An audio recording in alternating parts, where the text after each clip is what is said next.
We are going to study uses and gratification a bit more, and there are two things that we are going to study.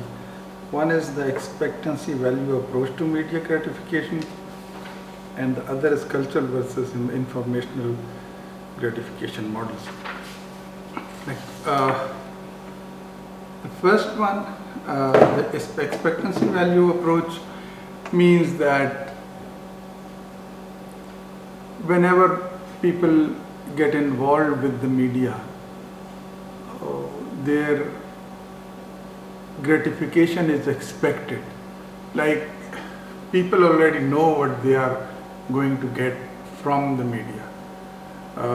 They are not just exposed to the media and the media catches them, but rather they already know what they are looking for. So this gives more control to the audience than the earlier classical gratification model.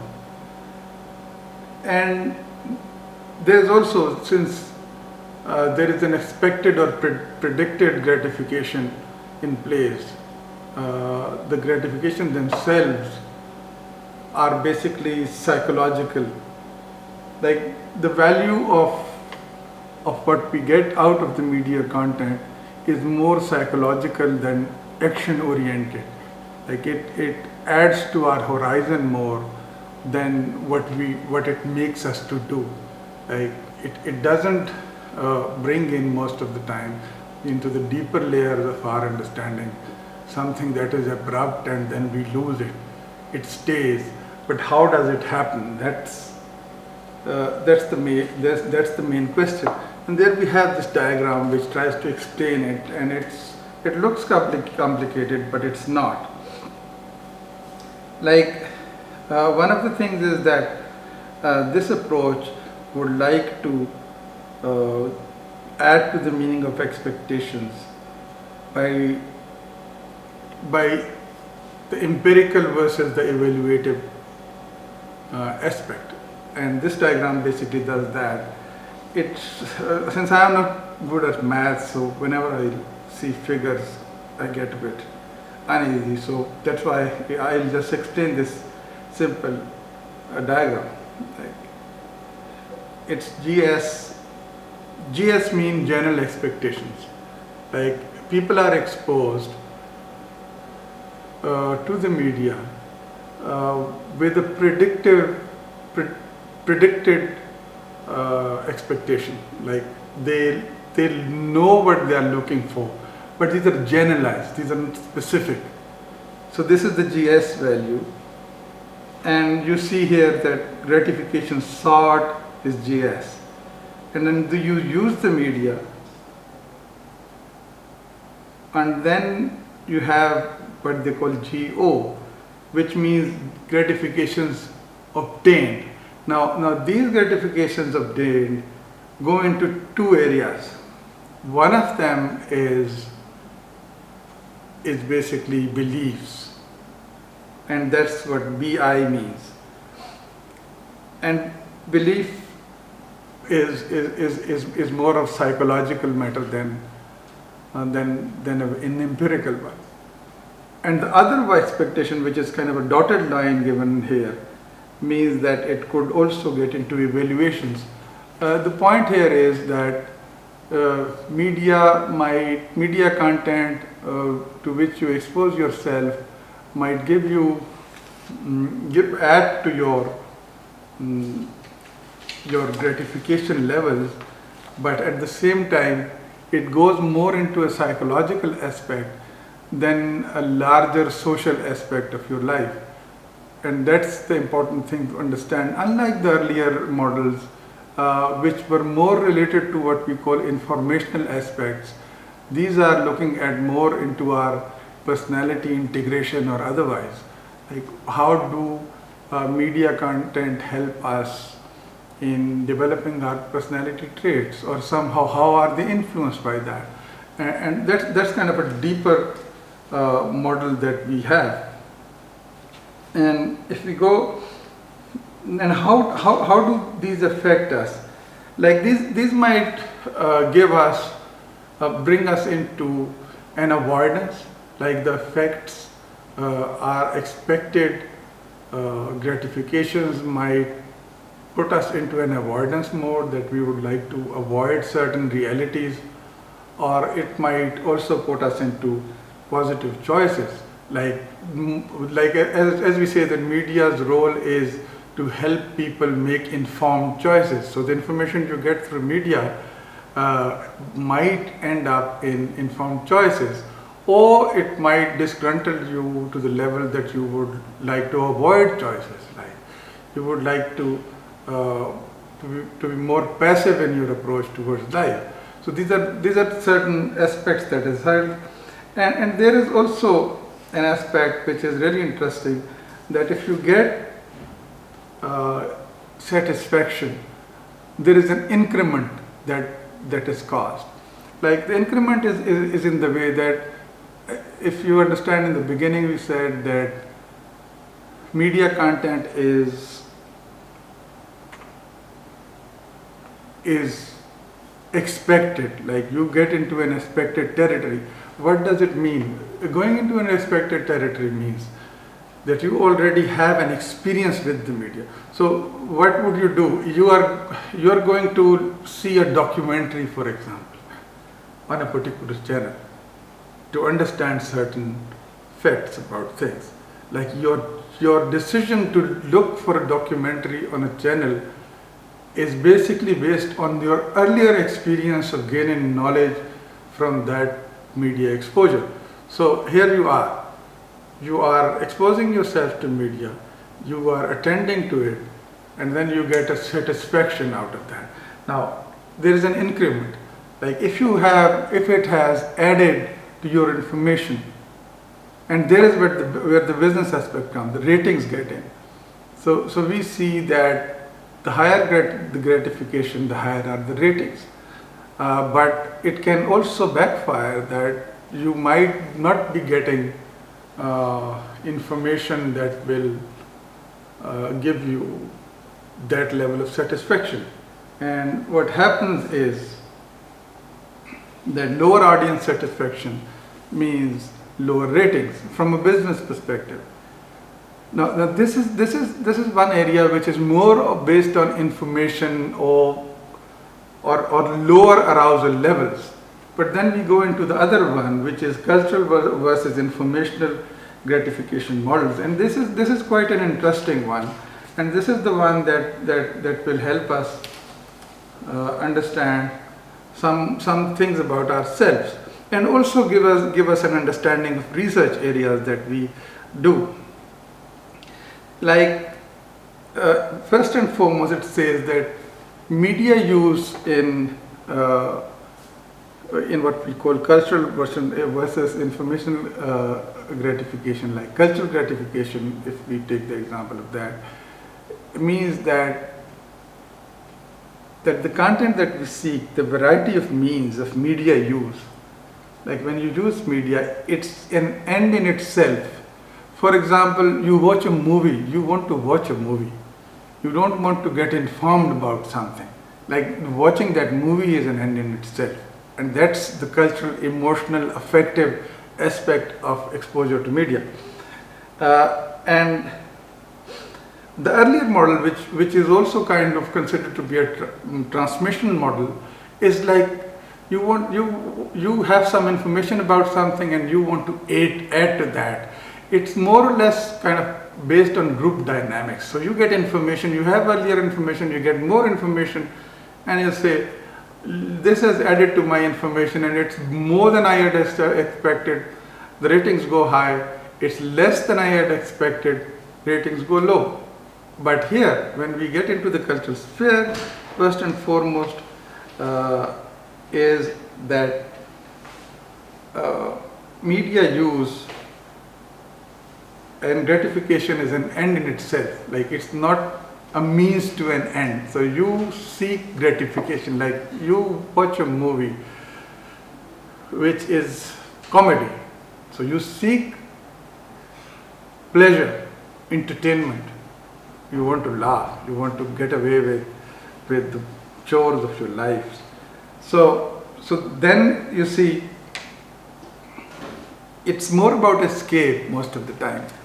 And when we watch movies, when we are exposed to music or drama or everything else, we just want to somehow get a higher level of arousal, as we call it. Like we are more affected by it, we are go more into it, we are more involved about it. Like we have more effective engagement. Like we are looking for, when we watch a movie, we said, I just didn't know, I just didn't get a sense of time. Like it's a 3 hours movie and you say, I thought I just sat there 15 minutes or an hour.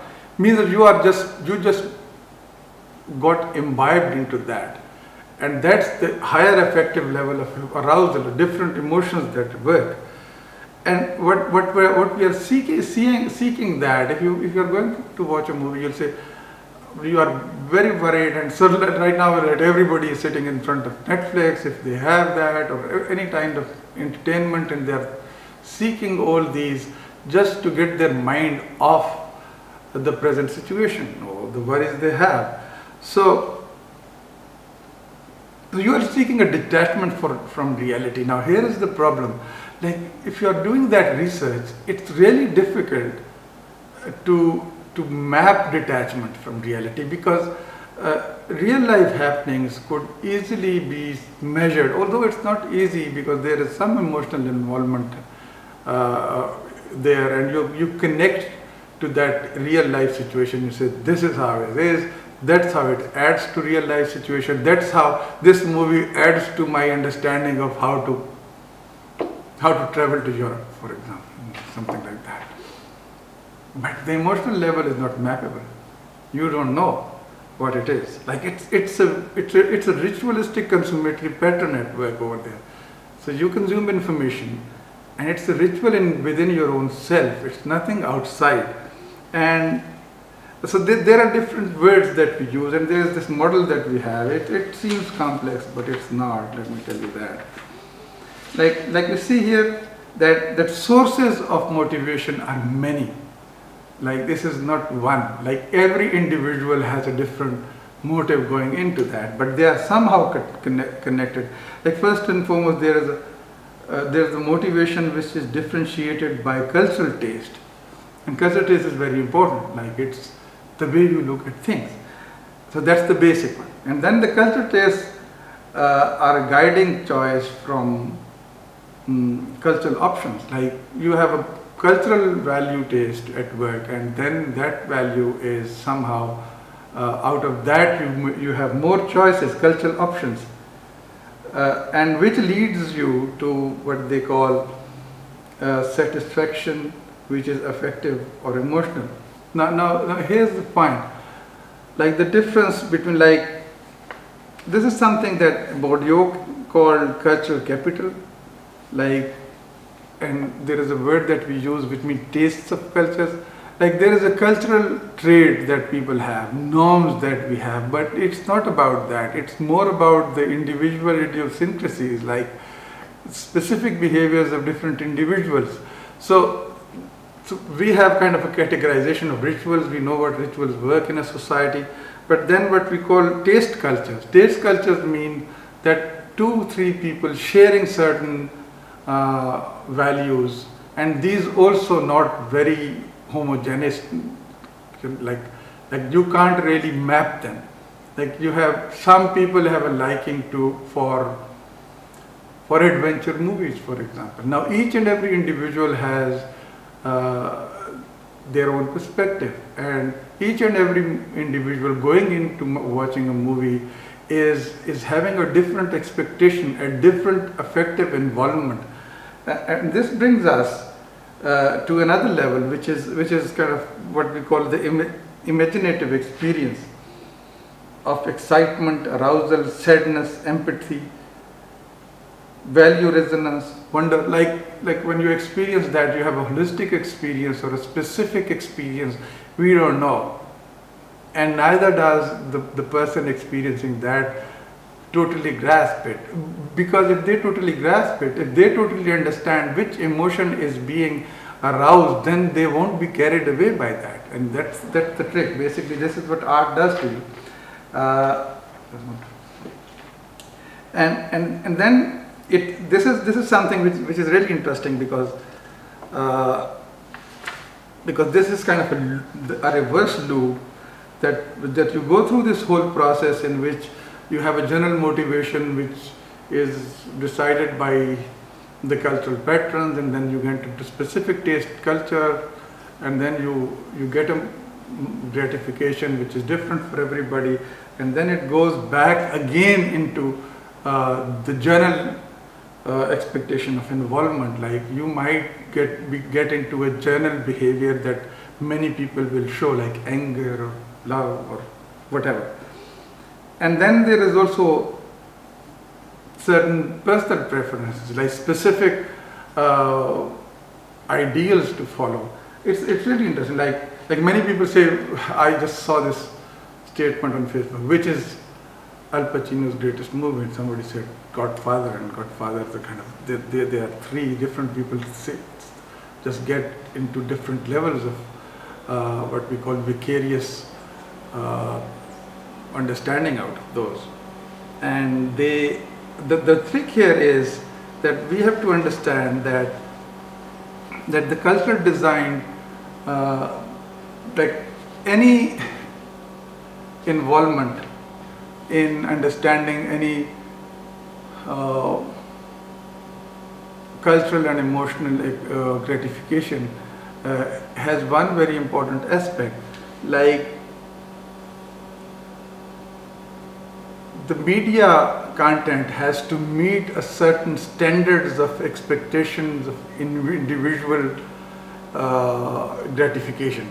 Only then people will get exposed to that, and then they will get aroused. So that arousal is dependent upon that expectation threshold. Like you enter into kind of you want to watch any movie, I don't know, whatever your taste is, you want to get into a thriller, for example, and so it should meet that your expectation level, kind of, it should meet your standard expectation, like it should be thrilled enough. You should be thrilled enough watching it. That's why you get those trailers. Sometimes these are disappointments, and then only then there is a possibility that you have some gratification out of it. And then whenever you watch certain movies or you get involved with the media, I'm just sticking to movies, this is what comes to mind right now. So you see that that your attention is followed by reflection. You think about it. How did it happen, and how did it work? And the last thing is that if you want to understand kind of the gratification that comes out of what we call the cultural gratification models, there are a couple of things that are very important to understand. Like this gratification thought that if you watch a movie, you would like to get that the gratification from watching a movie is what you expect. Nothing else. Like you would like to watch a good movie, and you would that movie itself is a gratification. Like there is nothing beyond that. Basically, you will watch another one. And there is also no direct correlation between your cultural background that has helped you in identifying yourself to watch a movie. But rather your individual idiosyncrasies are important.